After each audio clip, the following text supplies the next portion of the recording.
Hello and welcome to my channel, or welcome back to my channel. My name is Jay and this is a web of classic tales. If you're enjoying the videos, please like, subscribe, and share. If you want notifications every single time a new video is uploaded, please click on the little bell icon. Today we will continue reading Jane Austen's Northanger Abbey.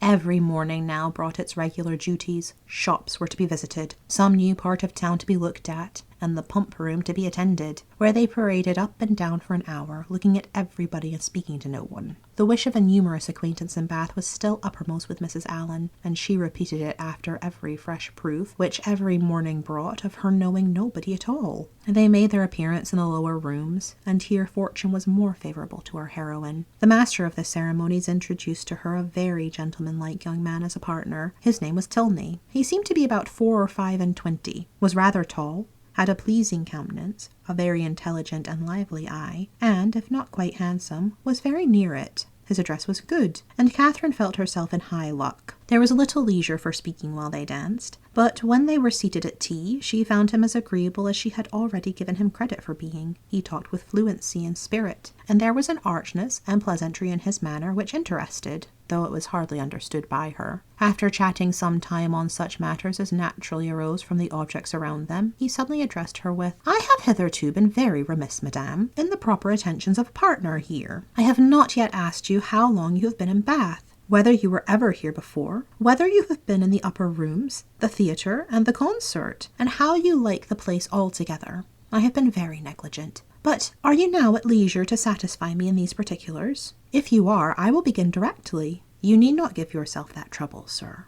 "No trouble, I assure you, madame." Then, forming his features into a set smile, and affectedly softening his voice, he added with a simpering air, "Have you been long in Bath, madame?" "About a week, sir," replied Catherine, trying not to laugh. "Really?" with affected astonishment. "Why should you be surprised, sir?"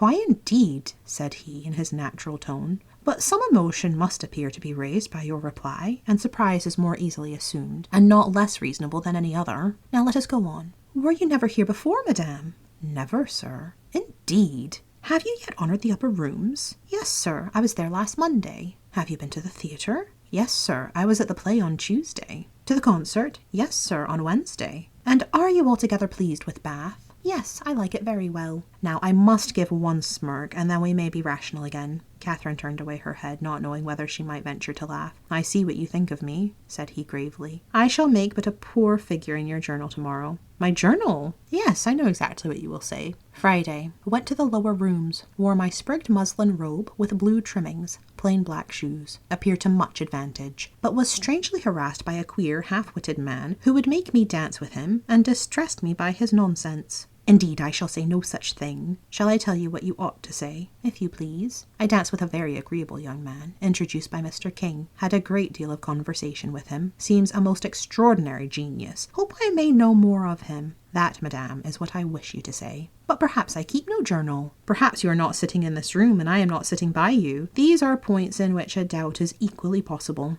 Not keep a journal. How are your absent cousins to understand the tenor of your life in Bath without one? How are the civilities and compliments of every day to be related, as they ought to be, unless noted down every evening in a journal? How are your various dresses to be remembered, and the particular state of your complexion and curl of your hair to be described in all their diversities, without having constant recourse to a journal? My dear madame, I am not so ignorant of young ladies' ways as you wish to believe me. It is this delightful habit of journaling which largely contributes to form the easy style of writing for which ladies are so generally celebrated. Everybody allows that the talent of writing agreeable letters is peculiarly female. Nature may have done something, but I am sure it must be essentially assisted by the practice of keeping a journal." "I have sometimes thought," said Catherine doubtingly, "whether ladies do write so much better letters than gentlemen. That is, I should not think the superiority was always on our side. As far as I have had opportunity of judging, it appears to me that the usual style of letter writing among women is faultless, except in 3 particulars." "And what are they?" "A general deficiency of subject,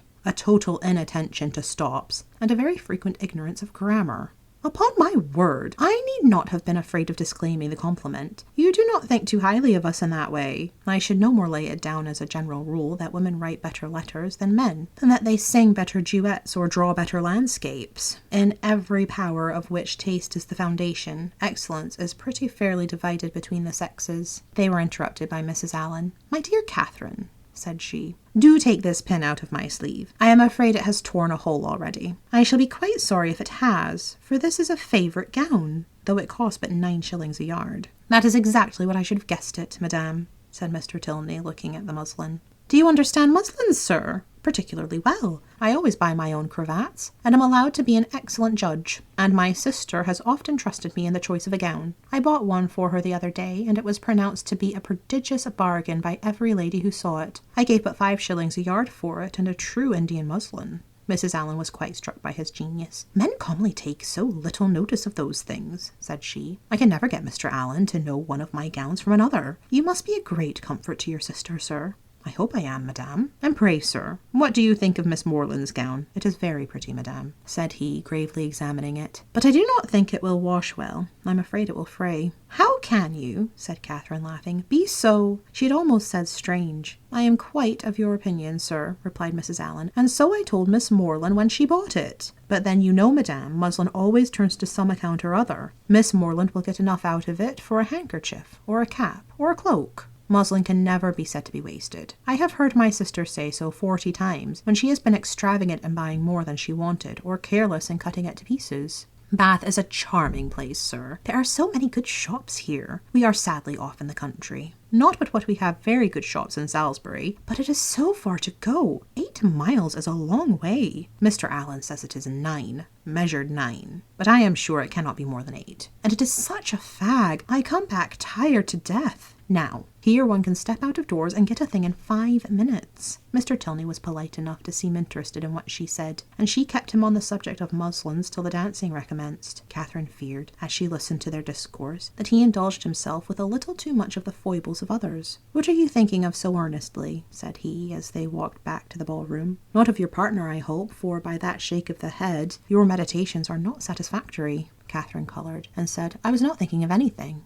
"That is artful and deep, to be sure, but I had rather be told at once that you will not tell me." "Well then, I will not. Thank you. For now we shall soon be acquainted, as I am authorized to tease you on this subject whenever we meet, and nothing in the world advances intimacy so much." They danced again, and when the assembly closed, parted, on the lady's side at least, with a strong inclination for continuing the acquaintance. Whether she thought of him so much, while she drank her warm wine and water, and prepared herself for bed, as to dream of him when there, cannot be ascertained. But I hope it was no more than in a slight slumber, or a morning doze at most. For if it be true, as a celebrated writer has maintained, that no young lady can be justified in falling in love before the gentleman's love is declared, it must be very improper that a young lady should dream of a gentleman before the gentleman is first known to have dreamt of her. How proper Mr. Tilney might be as a dreamer or a lover had not yet perhaps entered Mr. Allen's head, but that he was not objectionable as a common acquaintance for his young charge, he was on inquiry satisfied, for he had early in the evening taken pains to know who her partner was, and had been assured of Mr. Tilney's being a clergyman, and of a very respectable family in Gloucestershire.